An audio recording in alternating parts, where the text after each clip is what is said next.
Okay, a number of students have asked me how to draw a scatter graph, so I've just done a quick screen recording to show you guys how to do this, because you'll need to create a scatter graph to process your data from your investigation. So first of all, I'm working in Google Sheets, and you should have a table that looks like this. You must have your independent variable in the first column, and then you've probably got 3 repeats and an average. Notice how there are labels at the top of each column telling you what the numbers actually mean, and there's also units in brackets. Now, if I highlight all of this and try and make a graph, it's going to put all of the repeats onto the graph, which is not what I want. I want to just put on the independent variable and the average of the dependent variable.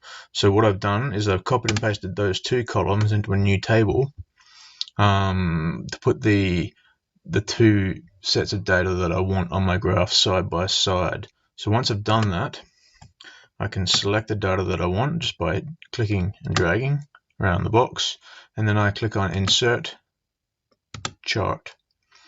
Once we've inserted the chart, we need to choose the correct chart to use, and we want to go to Charts and Scatter Chart, and then click on that one, and it should draw the chart that should give you that you want to make. Okay, so then we need to customize it, and we need to fill in all the correct information telling us what the chart shows,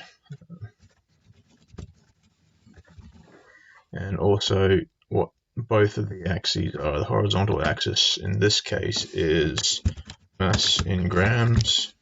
Yours will obviously be different. And the vertical or dependent variable is weight in newtons. I'm also going to put on, if you scroll right to the bottom, I'm going to put on a trend line. Choose the appropriate trend line, and I'm going to add an R-squared value, which is a statistical way to show you how good your conclusion is, how valid your conclusion is, which you might want to try. And then once you're done with that, you can just click Enter or Insert, and there's the chart that the scatter graph that you want to use.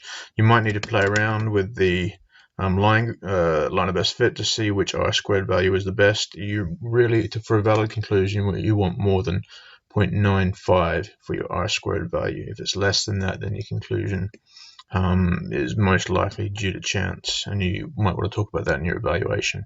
So that's a quick guide on how to create a scatter graph for your results of your investigation. I hope you found that helpful.